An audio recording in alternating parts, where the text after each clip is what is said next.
இந்த வாரத்திலே 2 கொரிந்தியர் புஸ்தகம் 5ஆம் அதிகாரத்திலிருந்து ஆண்டவர் நமக்கு தரப்போகிற வாசஸ்தலம் எது என்று சொல்லி பார்த்தோம். அது ஒரு இடத்தை குறிப்பதல்ல, அல்லது ஆண்டவர் நமக்காக ஏதோ ஒரு வீடு கட்டி வைத்திருக்கிறார் என்கிறதை போன்ற ஒரு காரியத்தை குறிப்பது அல்ல. மாறாக ஆண்டவர் நமக்கு தரப்போகிற இம்மார்டல் பாடிஸ், அதாவது அழிவில்லாத ஒரு மேனி, அதை குறித்தது என்று சொல்லி நம் வேத வசனங்களூடாக நாம் பார்த்தோம். அந்த அடிப்படையிலே பவுல் பேசிக்கொண்டு வரும்போது, நாம் இந்த பூமியிலே வாழும் போது கர்த்தரிடத்திலே குடியிராதவர்கள், அது இப்பொழுது நாம் என்னது எழுத்தின்படியாகவே கடவுளோடு கூட, கடவுள் நம்மோடு கூட இருக்கிறார், நமக்குள்ளாக இருக்கிறார். ஆனால் உண்மையிலே ஒரு சக மனிதர்கள் கூட பக்கத்துல இருக்கிறது போல நாம் லிட்டரலாக பரலோகத்திலே கடவுளோடு கூட இல்லை. அதுதான் பவுல் அங்கே சொல்லுகிறார். நாம்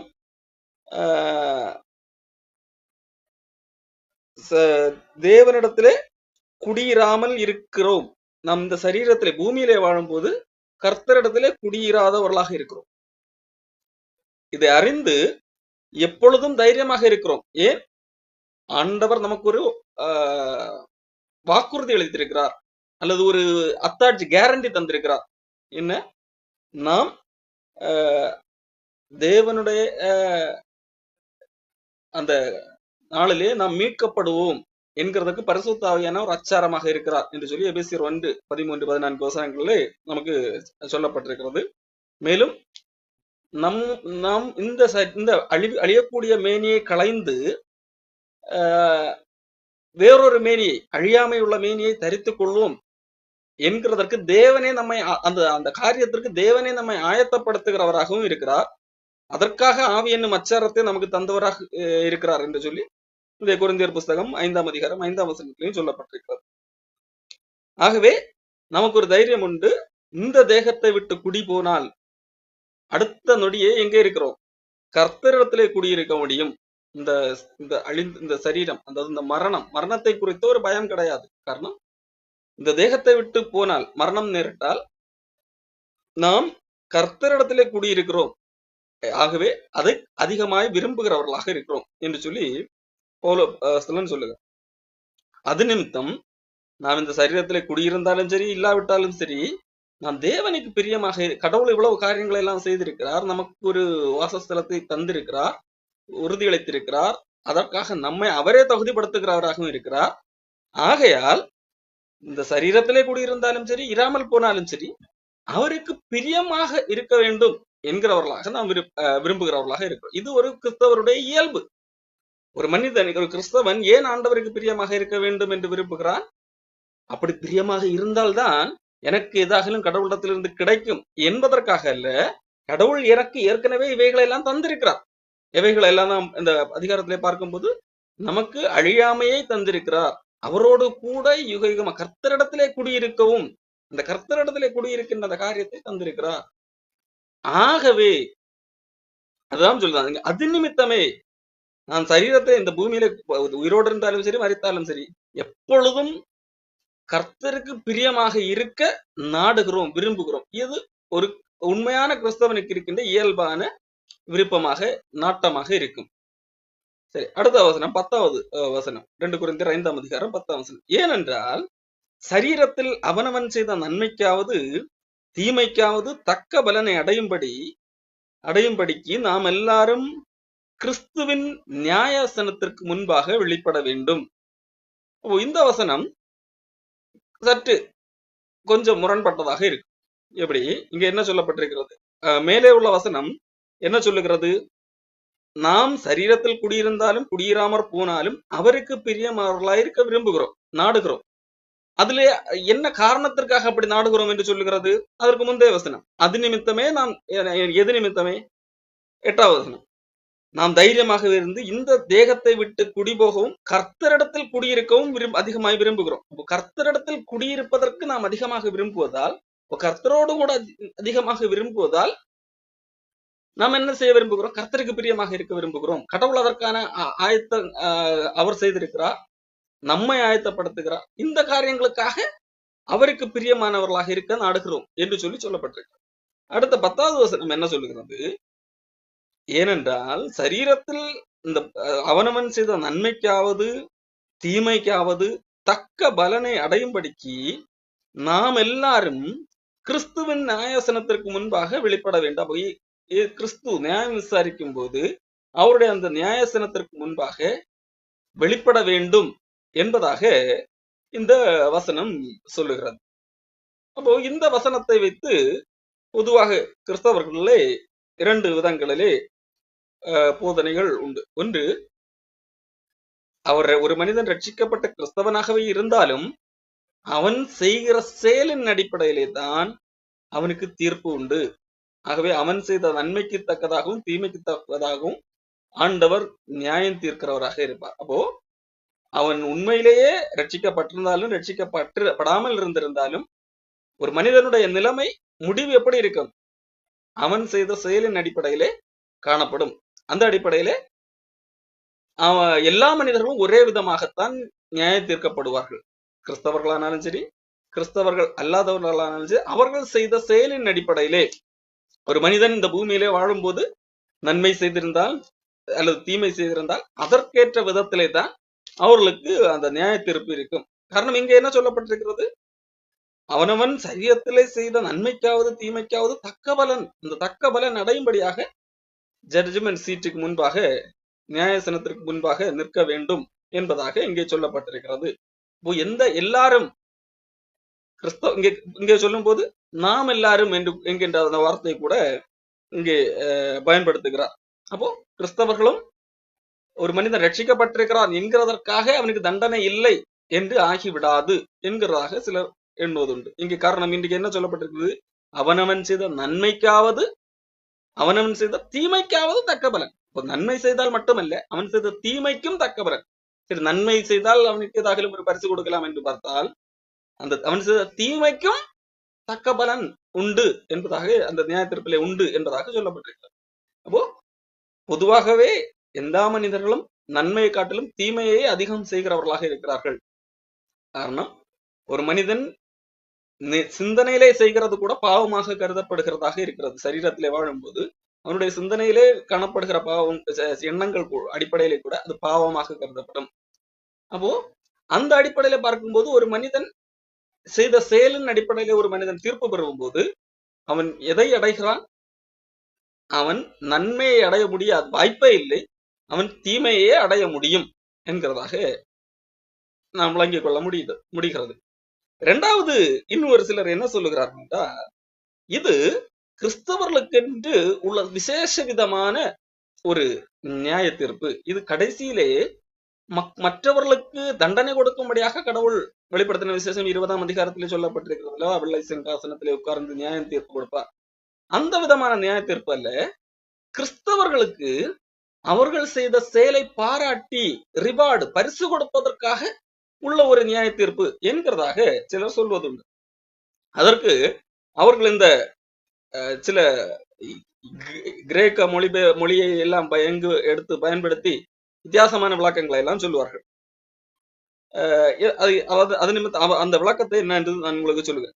இந்த இடத்துல நியாயாசனம் என்று சொல்லி வார்த்தை வருகிறது அல்லவா, அதை கிரேக்க மொழியிலே பீமா என்று சொல்லி சொல்லப்பட்டிருக்கு. அந்த பீமா என்கின்ற வார்த்தையினுடைய பொருள் தான் அந்த நியாயம் விசாரிக்கக்கூடிய அந்த ஆசனம். இப்போ இந்த வார்த்தையை வைத்து இந்த பீமா ஆசனம் எங்க இருக்கும் தெரியுமா? அது ஒரு மேடை. அந்த ஆசனத்திலே உட்கார்ந்து ஒலிம்பிக்கிலே எல்லாம் வெற்றி பெற்று வருகிறவர்களுக்கு பரிசு கொடுப்பார்கள். ஆகவே இது தண்டனை கொடுக்கக்கூடிய ஒரு நியாய தீர்ப்பு அல்ல, இது பரிசு கொடுப்பதற்காக, கிறிஸ்தவர்களுக்காக மட்டும் பரிசு கொடுப்பதற்காக ஒரு நியாய தீர்ப்பு இருக்கிறது என்கிறதாக இந்த வசனத்தை வைத்து சொல்வார். இதற்கு இவர்கள் சொல்லுகிற இந்த விளக்கத்திற்கு இந்த வசனமே முரணாக இருக்கிறது. ஏனென்றால் இந்த வசனத்தில் என்ன சொல்லப்பட்டிருக்கிறது? அவனவன் செய்த நன்மைக்கு தக்கதாக பலனை அடையும்படிக்கு அந்த நியாயசனத்துக்கு முன்பாக நிற்போம் என்று சொல்லவில்லை. மாறாக அவனவன் செய்த நன்மைக்கும் மட்டுமல்ல, அவனவன் செய்த தீமைக்கும் தக்கதாக, அவன் செய்த தீமைக்கும் தக்க ரிவார்டு உண்டு. நன்மை செய்தால் ரிவார்டு பரிசு என்று சொன்னால், தீமை செய்தால் ரிவார்டு என்ன? மரணம். இவைகளை செய்கிற மனுஷன் இவைகளாலே பிழைப்பான். இதுதான் நியாயப்பிரமாணம். அப்போ இவைகளை செய்கிற மனுஷன் இவைகளாலே பிழைப்பான் என்று சொன்னால், அப்ப அவைகளை செய்யாவிட்டால் அவன் குற்றவாளி, அவன் பிழைக்கவே முடியாது. அதனுடைய பரிசு என்ன? மரணம். அப்போ இந்த வசனமே அவர்களுடைய அந்த விளக்கத்திற்கு எதிராக இருக்கிறது. மட்டுமல்ல, அவர்கள் அந்த கிரேக்க அந்த வார்த்தையெல்லாம் கொண்டு வந்து பேசுகிறார்கள் அல்லவா, பீமா என்கின்ற அந்த வார்த்தை எங்கே இருக்கிறது என்று சொல்லி. அதுவே முதலாவது தவறாக அவர்கள் அதை அப்படியே பேசுகிறார்கள். காரணம், இந்த இதே வார்த்தை வேதாகமத்திலே வேற எங்கெல்லாம் பயன்படுத்தப்பட்டிருக்கிறது என்று நான் உங்களுக்கு காண்பிக்கிறேன். இதே பீமா என்கின்ற அந்த அதே வார்த்தை மத்தேயு 27ஆம் அதிகாரம் 19ஆம் வசனத்திலே இதே இந்த நியாயஸ்தனம் என்கின்ற வார்த்தை அந்த அதற்கு ஒத்த அந்த அதே கிரேக்க வார்த்தை இந்த இடத்துல பயன்படுத்தப்பட்டிருக்கு. மத்தேயு 27:19 அவன் நியாயாசனத்தில் உட்கார்ந்திருக்கையில், யாரு? பிலாத்து.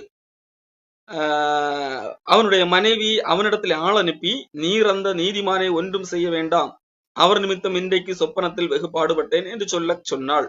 இந்த இடத்துல பிலாத்து உட்கார்ந்தான் நியாயசனம் என்று சொல்லப்பட்டிருக்கிறது அல்லவா, இதே வார்த்தை தான் இங்கே கொரிந்து புஸ்தகத்திலும் சொல்லப்பட்டிருக்கிறது. இங்கே பிலாத்து நியாயசனத்தில் எதற்காக உட்கார்ந்தான்? ஒலிம்பிக்கிலே வெற்றி பெற்று வருகிறவர்களுக்கு பரிசு கொடுப்பதற்காக உட்கார்ந்தான்? இல்லை, அவன் குற்றவாளியை விசாரித்து சோதித்து பார்த்து நல்லவர் என்றால் விடுதலை செய்தவும், அல்லது குற்றவாளி என்று உறுதிப்படுத்தால் தண்டனை கொடுக்கும், அதற்காகத்தான் அந்த சீட்ல உட்கார்ந்தார். அப்போ ஆகவே அவர்களுடைய அந்த வாதம் முதலாவது வேதாகமத்திலே வேதாகமத்துக்கு எதிராகத்தான் சொல்லுகிறது. மேலும் இதே ஒருத்த வசனம் யோவான் புஸ்தகத்திலே 19ஆம் அதிகாரம் 13ஆம் வசனத்திலும் சொல்லப்பட்டிருக்கிறது. பிலாத்து இந்த வார்த்தைகளை கேட்ட பொழுது இயேசுவை வெளியே அழைத்து வந்து தளவரிசைப்படுத்தின மேடை என்னும் எபிரேய பாஷையிலே கபத்தா என்று சொல்லப்பட்ட இடத்திலே நியாயசனத்தின் மேல் உட்கார்ந்து, அதாவது பிலாத்து உட்கார்ந்த இடம் அதே வார்த்தை தான் பயன்படுத்தப்பட்டிருக்கு. நியாயசனம் கிரேக்கத்திலும் அதே வார்த்தை தான் பயன்படுத்தப்பட்டிருக்கிறது. இங்கே 2 கொரிந்தியர் 5:10 என்ன வார்த்தை பயன்படுத்தப்பட்டதோ அதே வார்த்தை தான் அந்த 2 இடங்களிலும் பயன்படுத்தப்படுகிறது. அப்போ அது எந்த பிரார்த்தி என்ன கொடுத்தான்? தண்டனை கொடுத்தான் அந்த இடத்துல இருந்து. அப்போ அவர்களுடைய அந்த வாதம் முதலாவது தவறு. கிறிஸ்தவர்களுக்கு இந்த இடத்துல பரிசு கொடுப்பதற்காக உள்ள ஒரு வித்தியாசமான ஒரு நியாய தீர்ப்பு அப்படி என்கிறதற்கு அவர்கள் கொடுக்கிற அந்த விளக்கம் தவறு. அண்ணன் வேதாகமம் அதற்கு ஒத்துழைப்பு கொடுக்கவில்லை. வேதாகமம் என்ன சொல்லுகிறது? அவனவன் செய்த நன்மைக்காவது தீமைக்காவது தக்க பலனை அடையும்படி, தீமைக்கு தக்க பலனையும் அடைய வேண்டும். எங்கே? அங்க நியாயசனத்தை நிற்கிறவர்கள் என்கிறதான் அந்த வசனத்தினுடைய சரியான விளக்கம்.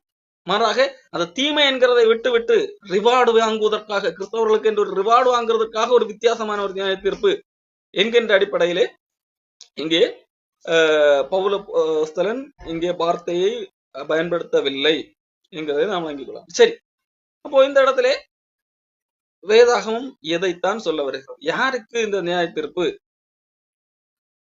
ஒன்று நாம் புரிந்து கொள்ள வேண்டும். வேதாகமத்திலே பல இடங்களிலே இந்த நியாய தீர்ப்புகள் குறித்து சொல்லப்பட்டிருக்கு. பொதுவாக தேவனுடைய நியதி என்ன? அவனவன் செய்த நன்மைக்கு தக்கதாக அல்லது தீமைக்கு தக்கதாக அவனுக்கு பலன் கொடுக்க வேண்டும். இது தேவனுடைய நியதி. பொதுவாக எல்லா மனிதர்கள் மீதும் ஆண்டவருடைய படைப்புகள் மீதும் ஒரு வைக்கப்பட்ட ஒரு நியதி. அந்த அடிப்படையிலே தான் ஆண்டவர் நியாய தீர்ப்பு கொடுக்க முடியும். இது பொதுவான நியதி, எல்லா மக்கள் மீதும் வைக்கப்பட்ட ஒரு நியதி. இதே காரியத்தை நாம் வேதாகமத்திலே பல இடங்கள்ல பார்க்க முடியும். ரோமர் புஸ்தகத்திலே கூட பவுல அப்போஸ்தலன் இந்த காரியத்தை எழுதியிருக்கிறார்.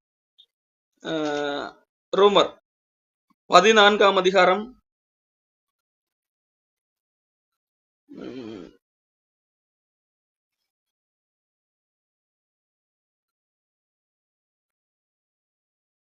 10ஆம் வசனம், நாம் எல்லாரும் கிறிஸ்துவனுடைய நியாயசனத்திற்கு முன்பாக நிற்போமே என்று சொல்லி ரோமர் புஸ்தகத்திலே 14ஆம் அதிகாரத்தில் எழுதியிருக்கிறார். இப்படி நாம் வேதாகமத்திலே ஆங்காங்கு படித்தால் பல்வேறு இந்த காரியங்களை எழுத முடியும். ரோமர் 2ஆம் அதிகாரம் மனிதனுக்குரிய நியதியாக எழுதுகிறார். 2ஆம் அதிகாரம் 6ஆம் வசனம், தேவன் அவனவனுடைய கிரியைகளுக்கு தக்கதாய் அவனவனுக்கு பலன் அளிப்பார். அவனவனுடைய கிரியைகளுக்கு தக்கதாய் அவனவனுக்கு பலன் அளிப்பார். எந்த அடிப்படையில கிரியை வேலை செய்கிறது பாருங்க. சோர்ந்து போகாமல் நற்கிரியைகளை செய்து மகிமையையும் கனத்தையும் அழியாமையும் தேடுகிறவர்களுக்கு நித்திய ஜீவனை அளிப்பார். 2, சண்டைக்காரராயிருந்து சத்தியத்திற்கு கீழ்ப்படியாமல் அநியாயத்திற்கு கீழ்ப்படுகிறவர்களுக்கோ உக்கிர கோப ஆக்கினை வரும், அதாவது தண்டனை வரும் என்று சொல்லி சொல்லப்பட்டது.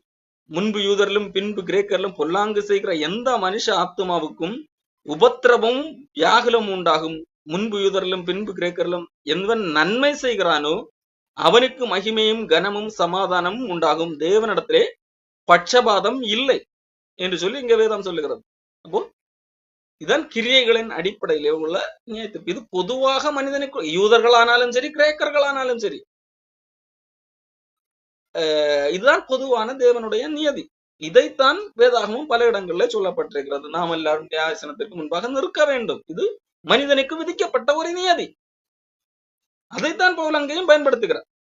சரி, தொடர்ந்து பார்ப்போம். தேவனிடத்தில் பட்சபாதம் இல்லை. ரோமர் 2ஆம் அதிகாரம் படிக்கிறேன். எவர்கள் நியாயப்பிரமாணம் இல்லாமல் பாவம் செய்கிறார்களோ அவர்கள், அதாவது யூதர்கள் அல்லாதவர்களுக்கு அன்றவர் தனியாக நியாயப்பிரமாணம் கற்பலைகள்ல எழுதி கொடுக்கவில்லை. சட்டத்திட்டங்களை கடவுள் மோசே வழியாக கொடுத்தது போல கொடுக்கவில்லை. ஆனால் அவர்களுக்கும் சட்டத்திட்டங்களை அவர்களுடைய மனசாட்சியிலே இது சரி இது தப்பு என்று சொல்லி அந்த மனசாட்சியிலே கொடுத்திருக்கிறார். அந்த சட்டத்திட்டங்களை கொடுத்த யூதர்களானாலும் சரி, நியாயப்பிரமாணத்தை பெற்றுக்கொள்ளாத மற்றவர்களானாலும் சரி, நியாயப்பிரமாணம் இல்லாமல் பாவம் செய்கிறார்களோ அவர்கள் நியாயப்பிரமாணம் இல்லாமல் கெட்டு போவார்கள். எவர்கள் நியாயப்பிரமாணத்துக்கு உட்பட்டவர்களாய் பாவம் செய்கிறார்களோ அவர்கள் நியாயப்பிரமாணத்தினாலே தண்டனை தீர்ப்பு அடைவார்கள் என்று சொல்லி இந்த காரியங்கள் எல்லாம் பல காரியங்களை எழுதுகிறார். இப்படி சொல்லிவிட்டு நீங்கள் 3ஆம் அதிகாரம் இப்படியெல்லாம் கடைசியாக வந்து இவர் பவுல் எதற்காக இதை சொல்லுகிறார் என்று சொல்லி பார்த்தால், அவர் சொல்லுகிற அந்த காரியம் ரோமர் 3ஆம் அதிகாரம் 10ஆம் வசனம். நீ அந்தபடியே நீதிமான் ஒருவராகவும் இல்லை.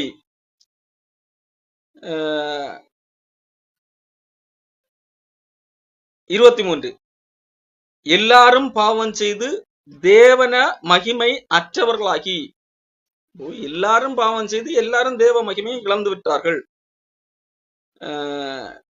20ஆம் வசனம். பாவத்தை அறிகிற அறிவு நியாயப்பிரமாணத்தில் வருகிறபடியால் எந்த மனுஷனும் நியாயப்பிரமாணத்தின் கிரியைகள், அதாவது நியாயப்பிரமாணத்தை கை கொண்டு இதை செய்யலாம் இதை செய்யக்கூடாது என்ற சட்டத்திட்டம் இருக்கிறது அல்லவா? நன்மை செய்கிறவனுக்கு இந்த பலன், தீமை செய்கிறவனுக்கு இந்த பலன். அப்போ இதுதான் சட்டம். இதை கை கொண்டு தேவனுக்கு முன்பாக நீதிமான ஆகிறது இல்லை. தேவனுக்கு முன்பாக நின்று தண்டனை பெறாமல் தப்பித்துக் கொள்வது இல்லை. திட்டமும் தெளிவாக சொல்லுகிறது.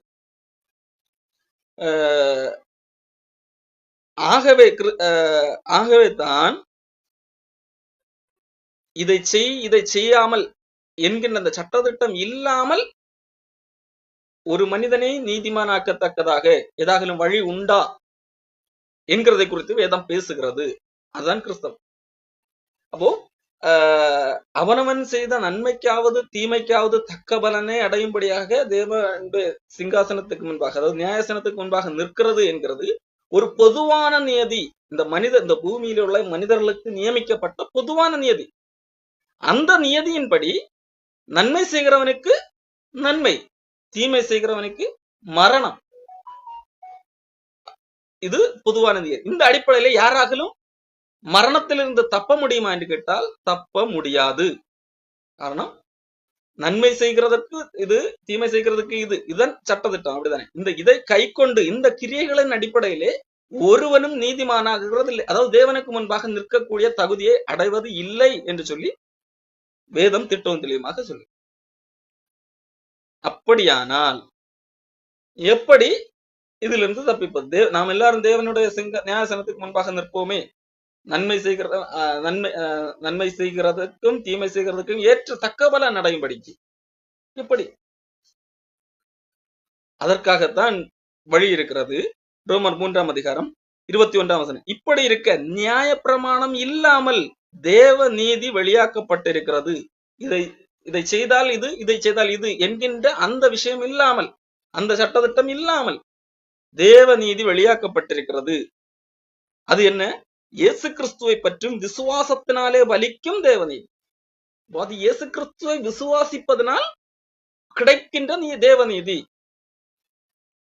விசுவாசிக்கிற எவர்களுக்குள்ளும் எவர்கள் மேலும் அது பலிக்கும், வித்தியாசமே இல்லை என்று சொல்லி இங்கு பவுலப்போஸ்தலன் சொல்லுங்க. அப்போ விஷயம் என்னவென்றால், பவுல் சில இடங்கள்ல வேதாகமத்தில இல்ல, சில இடங்கள்ல எழுதப்பட்டிருக்கு, அவனுடைய கிரியைக்கு தக்க பலன் அல்லது அவன் நன்மைக்கேற்ற தீமைக்கேற்ற பலனை பெறும்படியாக நியாயசனத்துக்கு முன்பாக நிற்க வேண்டும் என்று சொல்வதெல்லாம் இந்த கடவுள் மனிதனுக்கென்று நியமித்த ஒரு பொதுவான நியதியை குறிக்கிறதாக இருக்கிறது. அந்த நியதியை பவுல் ஞாபகப்படுத்துகிறார், அவ்வளவுதான்.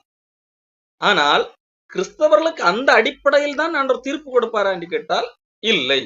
கிறிஸ்தவர்களுக்கு எந்த அடிப்படையில தீர்ப்பு கொடுக்கிறார்? இந்த இது செய்தால் இது, இது செய்தால் இது என்கின்ற அடிப்படையில் அல்ல. அதான் நீங்க தெளிவா பாக்குறோம். இப்படி இருக்க நியாயப்பிரமாணம் இல்லாமல், நியாயப்பிரமாணம் சட்டத்திட்டம், சட்டத்திட்டம் இல்லாமல், சட்டத்திட்டம் என்றால் இதை செய்தால் இதை, இதை செய்தால் இது என்கிறதான் சட்டத்திட்டம். பாருங்கள், ரோமர் 4 அதிகாரம் 4 கிரியை செய்கிறவனுக்கு வருகிற கூலி கிருபை என்று எண்ணப்படாமல் கடன் என்று எண்ணப்படும். நீ நன்மை செய்தாய், ஆகவே உனக்கு இதை தருகிறேன், ரிவார்டு தருகிறேன் என்று சொன்னால் அதுக்கு பேர் என்னது? கிருபையே கிடையாது, அவன் செய்த வேலைக்கு கூலி. ஆனால் வேதம் சொல்லுகிறது, நாம் கிருபையினால் கடவுளால் காப்பாற்றப்பட்டோம் என்று சொல்லி. நாம் செய்த செயல்களால் கடவுளால் காப்பாற்றப்படவில்லை, மாறாக கடவுளுடைய கிருபையால் காப்பாற்றப்பட்டோம். ஒருவன் கிரியை செய்யாமல் பாவியை நீதிமானாக்குறவரிடத்தில் விசுவாசம் வைக்கிறவனாக இருந்தால் அவனுடைய விசுவாசமே அவனுக்கு நீதியாக எண்ணப்படும். அந்தபடி கிரியைகள் இல்லாமல் தேவனாலே நீதிமானாக்கப்படுகிற மனுஷனுடைய வாக்கியத்தை காண்பிக்கும் பொருட்டு எவர்களுடைய அக்கிரமங்கள் மன்னிக்கப்பட்டதோ, எவர்களுடைய பாவங்கள் மூடப்பட்டதோ அவர்கள் பாக்கியவான்கள் என்று சொல்லி சங்கீதத்திலே எழுதப்பட்டிருக்கிறது என்று சொல்லி இங்கே பவுல் எழுதுகிறார். அப்போ பொதுவாக ஒரு நியதி இருக்கிறது, எல்லா மனிதர்களும் தேவனுடைய நியாயசனத்திற்கு முன்பாக நிற்க வேண்டும். இப்போ ஒரு கூட்டம் வருகிறது, நான் என்னது இயேசு கிறிஸ்துவை விசுவாசிக்கிறேன் என்று சொல்லி ஒரு கூட்டம் வருகிறது. காரணம் அப்படி ஒரு வழி, காரணம் அந்த நியதியின்படி, பொதுவான நியதியின்படி எந்த ஒரு மனிதனாலும் பரலோகம் போக முடியாது. ஏன்? ஒரு விஷயத்தில் நான் எல்லாம் சரியாக 1000 நன்மைகள் செய்து ஒரு தீமை செய்தாலும் என்னதுதான்? நான் தோல்வி அடைந்தவன் தான், தேவனுக்கு முன்பாக நிற்கக்கூடிய அந்த தகுதியை இழந்தவன் தான் செயல்களின் அடிப்படையில். இதை யாக்கோபு தெளிவாக எழுதி வைத்திருக்கிறார். நியாயப்பிரமாணத்தின் அடிப்படையிலே எல்லாவற்றையும் நிறைவேற்றி ஒன்றிலே குறைவுள்ளவனாக இருந்தால் எல்லாவற்றிலும் குற்றவாளியாக இருக்கிறான் என்று சொல்லி. அப்போ இங்க நன்மை செய்வதற்கும் தீமை செய்வதற்கு ஏற்ற கிரியை என்று சொன்னால், நிறைய நன்மை செய்து கொஞ்சம் தீமை தான் செய்தேன் என்று சொன்னாலும் என்னது? நன்மை செய்வதற்கு ஒரு பரிசு உனக்கு தர வேண்டும் என்று சொன்னால், அதே போல தீமை செய்வதற்கற்ற பரிசும் தர வேண்டும். தீமை செய்வதற்கான பரிசு என்ன? மரணம். அப்ப அப்படி பார்த்தால் ஒரு மனிதனாலும் அந்த நியாயசனத்திலே, அந்த நியாய தீர்ப்பிலிருந்து தப்பித்து வேலையே வர முடியாது. அப்போ அது ரட்சிக்கப்பட்டவர்களுக்கு இப்படி ஒரு நியாய தீர்ப்பு இருக்கிறது என்கிறதற்காக அது சொல்லப்படாமல், அது ஒரு பொதுவான ஒரு தேவனுடைய நியதி இப்படித்தான் இருக்கிறது என்கிறதை பவுல் நினைவூட்டும்படியாக அதை குறித்து சொல்லுகிறார். அப்போ ரட்சிக்கப்பட்டவர்களுக்கு எப்படி இந்த நியாய தீர்ப்பு நடக்கிறது என்று சொன்னால், யோவான் 3 அதிகாரத்திலே இயேசு கிறிஸ்துவே சொல்லுகிறார். யோவான் 3 அதிகாரம்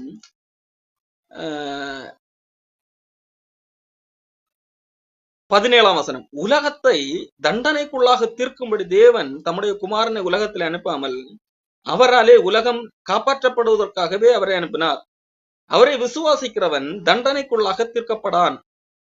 அப்போ இயேசு கிறிஸ்துவை விசுவாசிக்கிறவன் தண்டனைக்குள்ளாக, நியாய தீர்ப்பு, ஜட்ஜ்மெண்ட், தீர்ப்பு, அதுக்கு உள்ளாக்கப்பட மாட்டான், தீர்க்கப்பட மாட்டான்.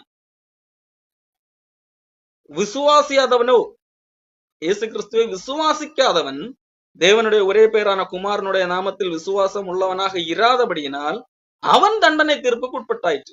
அப்போ இந்த பொதுவான நீதி என்று இருக்கிறது அல்லவா, அந்த நியதியிலிருந்து ஒரு கூட்ட மக்கள் அந்த விடுவிக்கப்படுகிறார்கள். அவர்களுக்கு அந்த சட்டம் பொருந்தாது. ஏன்?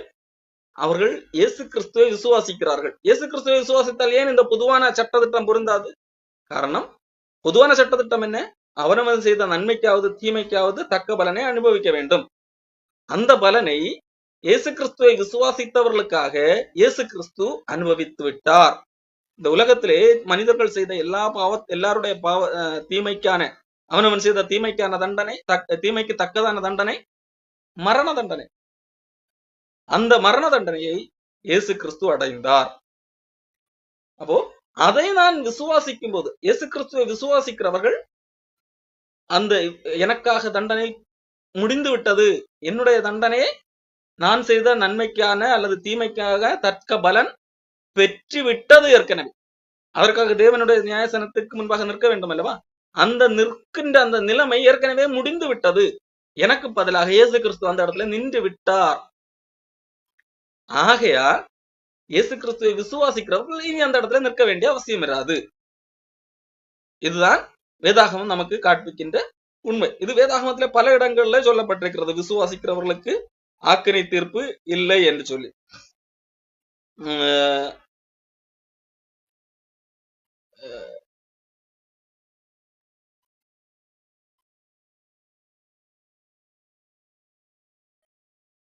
ரோமர் 8ஆம் அதிகாரம், ஆவியினாலே நடக்கிறவர்களுக்கு ஆக்கினை தீர்ப்பு இல்லை, தண்டனை தீர்ப்பு கிடையாது.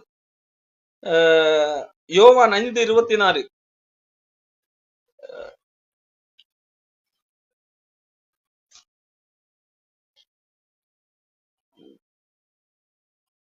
என் வசனத்தை கேட்டு என்னை அனுப்பினவரை விசுவாசிக்கிறவனுக்கு நித்திய ஜீவன் உண்டு, அவன் தண்டனை தீர்ப்புக்கு உட்படாமல் மரணத்தை விட்டு நீங்கி ஜீவனுக்கு உட்பட்டிருக்கிறான் என்று மெய்யாகவே மெய்யாகவே உங்களுக்கு சொல்லுகிறேன். இயேசு கிறிஸ்துவ கூறின வார்த்தை. அப்போ இயேசு கிறிஸ்துவை விசுவாசிக்கிறவர்களுக்கு அந்த பொதுவான நியதியிலிருந்து, பொதுவான நியதி என்ன? எல்லாரும் அந்த தண்டனை பெறுவதற்காக அல்லது தீர்ப்பு பெறுவதற்காக, தங்கள் செய்த செயல்களின் அடிப்படையிலே தீர்ப்பு பெறுவதற்காக தேவனுடைய நியாயசனத்திற்கு முன்பாக நிற்க வேண்டும். இது பொதுவான நியதி.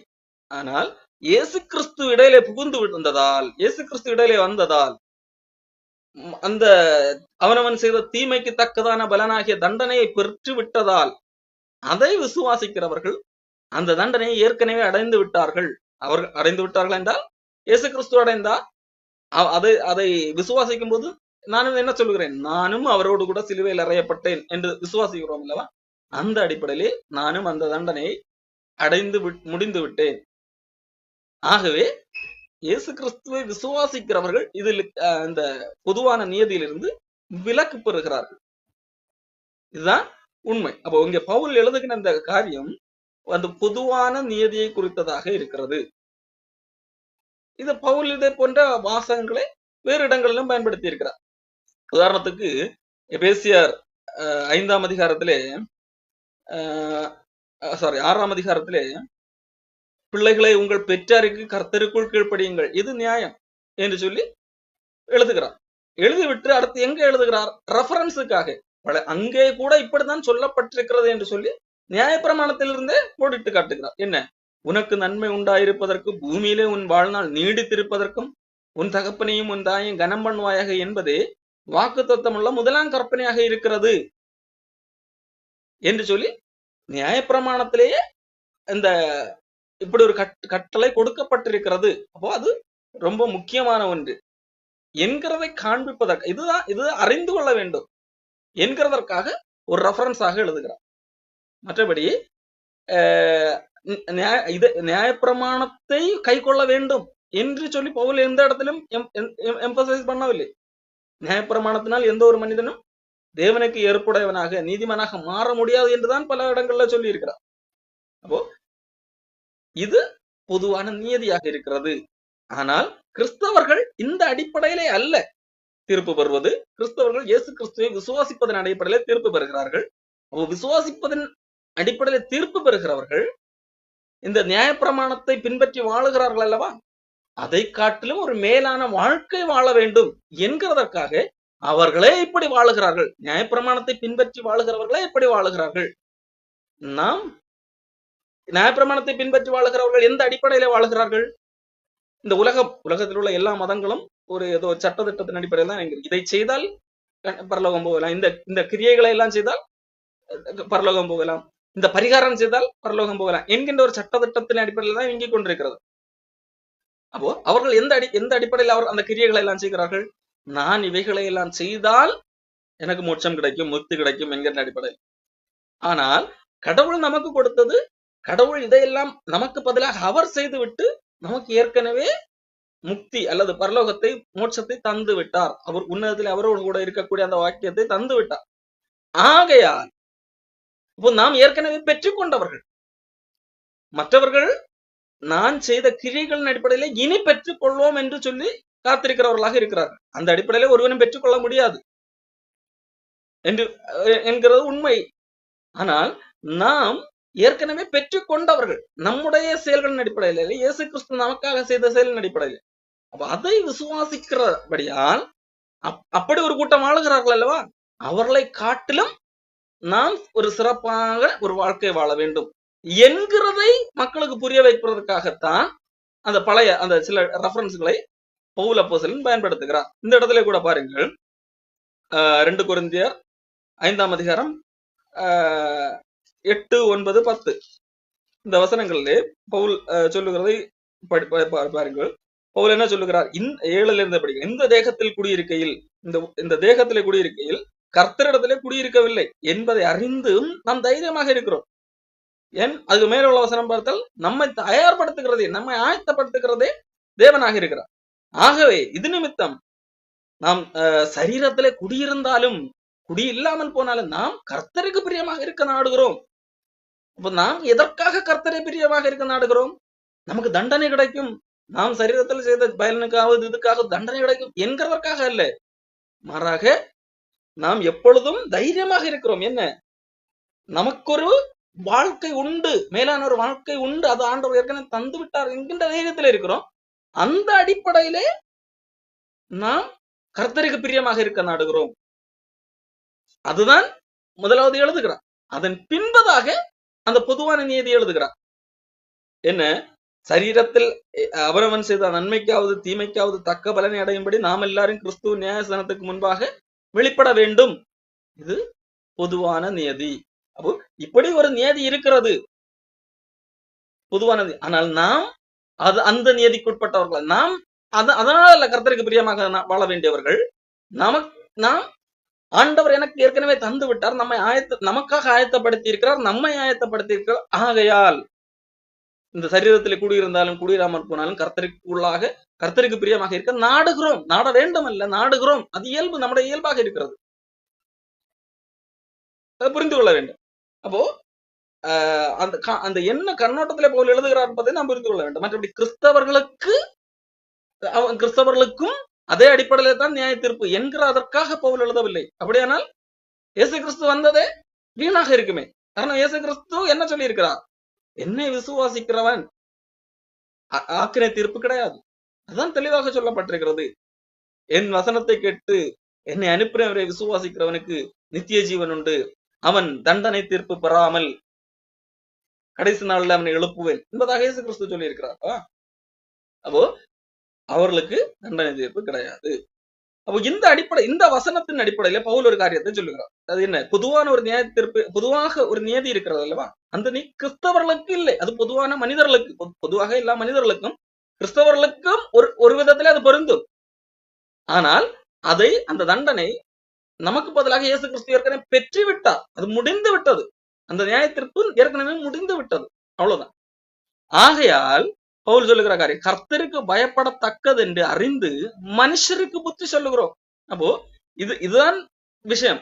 அப்போ பவுல் சொல்லுகிற இந்த பொதுவான நியதி இருக்கிறது அல்லவா, இது ஆகையால் கர்த்தருக்கு பயப்படத்தக்கது என்று அறிந்திருக்கிறோம்.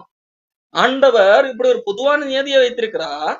ஆனாலும் எங்களுக்கு அவரை விசுவாசிப்பதன் மூலமாக ஒரு வாழ்க்கை தந்திருக்கிறார். அப்போ நாங்கள் எந்த அளவுக்கு கர்த்தருக்கு பயப்படத்தக்கது என்று அறிந்திருக்கிறோம். அறிந்து நாங்கள் இப்பொழுது என்ன சொல்லுகிறோம்? மனுஷருக்கு புத்தி சொல்லுகிறோம். மனுஷர்கள், இந்த பூமியில வாழ்ந்து கொண்டிருக்கிற மனுஷர்கள், அவர்களுக்கு நாங்கள் புத்தி சொல்லுகிறோம். என்ன? நீங்கள் அவனவன் செய்த நன்மைக்கு தக்கதாக தீமைக்கு தக்கதாகத்தான் பலனை அனுபவிக்க வேண்டும். ஆனால் உங்களுக்கு ஒரு வாய்ப்பு இருக்கிறது.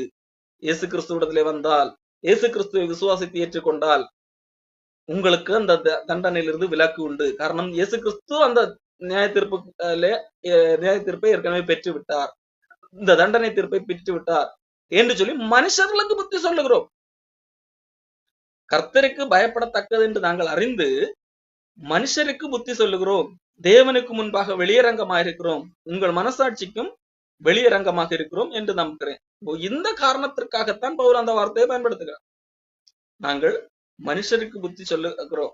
கர்த்தர் இப்படி ஒரு பொதுவான நியதியை வைத்திருந்தும் அவர் கொண்ட இரக்கத்தால் கிருபையினால் எங்களுக்கு ஒரு நல்ல வாய்ப்பை தந்திருக்கிறார். அவர் அந்த நியாயத்தீர்ப்பை ஏற்று எங்களை நீதிமன்களாக்கி இருக்கிறார்.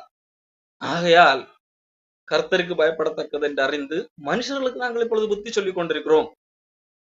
மற்ற மனிதர்களும் இதே வழியில் இயேசு கிறிஸ்துவை பின்பற்றுகிற வழியிலே வர வேண்டும். இல்லாவிட்டால் அவர்கள் செய்த நன்மைக்காவது தீமைக்காவது தக்க பலனை அடையும்படி நியாயசனத்துக்கு முன்பாக நிற்க வேண்டியிருக்கு.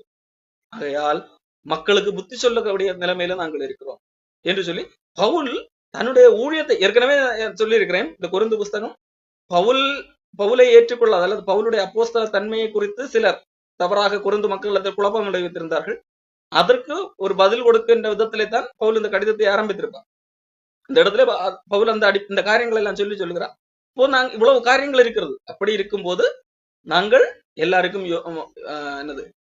வெளியரங்கமாக இருக்கிறோம் என்று சொல்லி தன்னை குறித்து எக்ஸ்பிளைன் பண்ணுங்க. சரி, இன்னும் வேறு சில உதாரணங்களை உங்களுக்கு தர வேண்டும் என்று சொன்னால், கிறிஸ்தவர்களுக்கு இந்த நியாயத்தீர்ப்பு இல்லை, இந்த வசனம் பொதுவான ஒரு நியதியின் அடிப்படையிலானது என்கிறதற்கு ஆதாரமாக வேறும் என்னால் பல வசனங்களை தர முடியும். என்ன, ஒரு கிறிஸ்தவர்கள் இந்த பூமியிலே மரித்த உடனடியாக எங்கே போகிறார்கள்? இயேசு கிறிஸ்துவிடத்திலே அல்லது தேவனிடத்திலே போகிறார்கள்.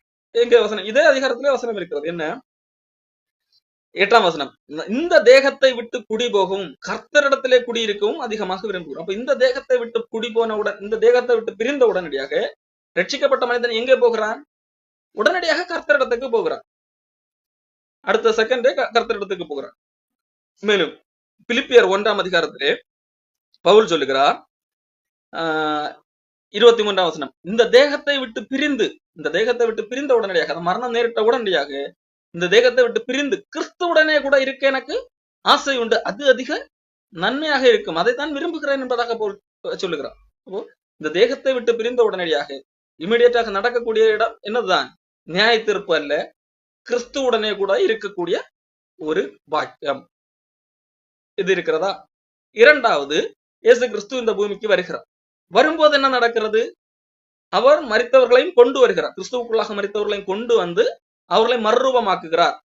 அழிவில்லாத அந்த சரீரத்தை, அந்த ஏற்கனவே பார்த்தோம் அல்லவா, அந்த வாசஸ்தலம், வானத்துக்குரிய வாசஸ்தலம், அதை தருகிறார். இது அழியக்கூடிய கூடாரம், அழியாமையுள்ள வாசஸ்தலத்தை தருகிறார். அதாவது நமக்கு அழியாமையுள்ள மறுரூபமாக்கப்பட்ட சரீரத்தை இயேசு கிறிஸ்து வரும்போது தருகிறார்.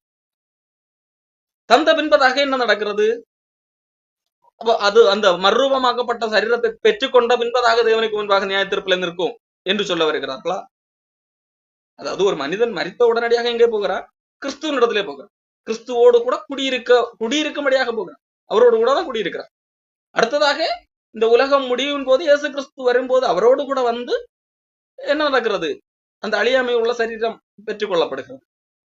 அந்த வேளையில உயிரோடு இருக்கிறவர்கள் உயிரோடையே மறுரூபமாக்கப்படுகிறார்கள். மரித்தவர்கள் இயேசு கிறிஸ்துவோடு கூட வந்து மறுரூபமாக்கப்பட்டவர்களாக எழுந்திருக்கிறார்கள். தனவேதம் சொல்லுகிறது. அப்போ எங்க இந்த நியாய தீர்ப்பு வருகிறது? சரி, அடுத்தது பார்த்தால் வெளிப்படுத்தின விசேஷம் 20ஆம் அதிகாரத்திலே போய் பார்த்தால் என்ன சொல்லுகிறது?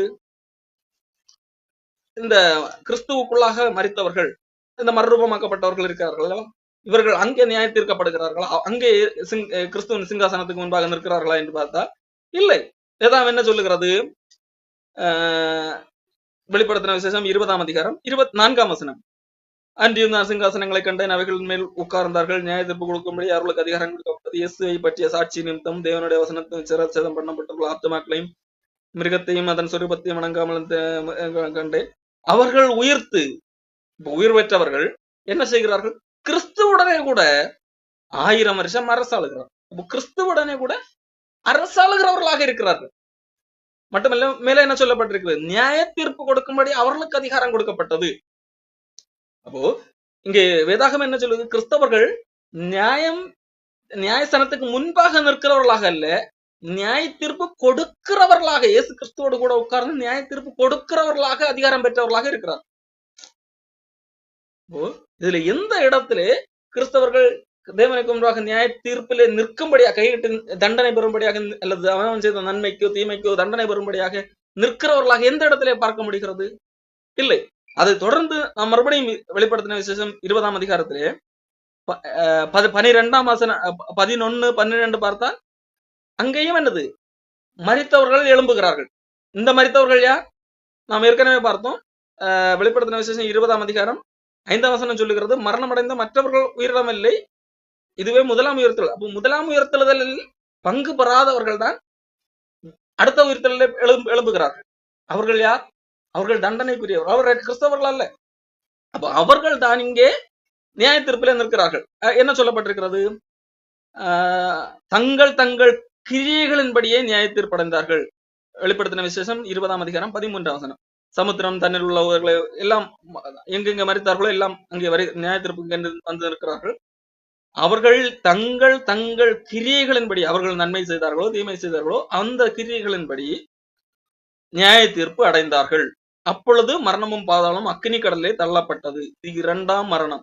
அவங்களுக்கான நியாய தீர்ப்பு ஒண்ணுதான். அவங்க செய்த நன்மைக்கும் தீமைக்குமான தீர்ப்பு என்று எழுத சொன்னாலும் இயல்பாகவே ஒரு மனிதன்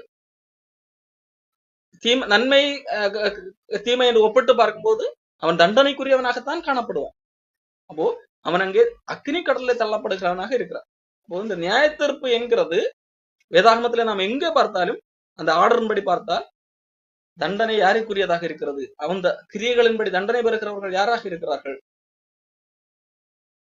கிறிஸ்தவர் அல்லாதவர்களாக இருக்கிறார்கள். ஜீவ புஸ்தகத்திலே பெயர் எழுதப்படாதவர்களாக காணப்படுகிறவர்கள் அவர்கள் தான் அங்கே நியாய தீர்ப்பிலே நிற்கிறார்கள். அவர்கள் தான் தண்டனை பெறுகிறவர்களாக இருக்கிறார்கள்.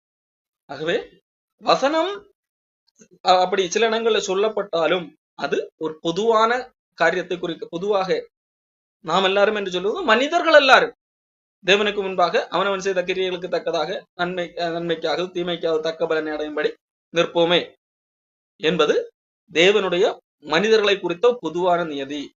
ஆனால் வேதாகமத்திலே ஒட்டுமொத்தமாக நாம் படிக்கும் போது விசுவாசிக்கிறவர்களுக்கு தண்டனை தீர்ப்பு கிடையாது. அவன் எந்த இடத்திலையும் தண்டனை தீர்ப்புக்காக நிற்க வேண்டிய அவசியம் இல்லை. காரணம் அந்த தண்டனை ஏற்கனவே இயேசு கிறிஸ்து பெற்று விட்டார்.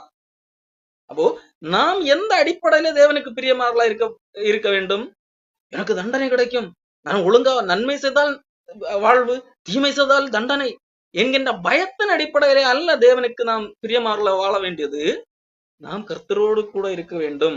அவர் எனக்காக இவ்வளவு காரியங்களை செய்திருக்கிறார். அவர் எனக்காக ஒரு வாசஸ்தலத்தை ஆயத்தம் பண்ணி வைத்திருக்கிறார். அவரோடு கூட இருக்கக்கூடிய வாய்ப்பை தந்திருக்கிறார். உன்னதத்தில் அவரோடு கூட உட்கார வைத்திருக்கிறார். அழியாமை உள்ள ஜீவனை தந்திருக்கிறார்.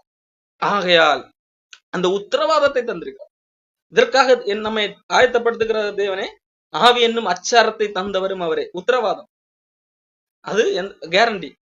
அப்போ ஆகையால் நாம் அவருக்கு பிரியமாக நாடுவோம்.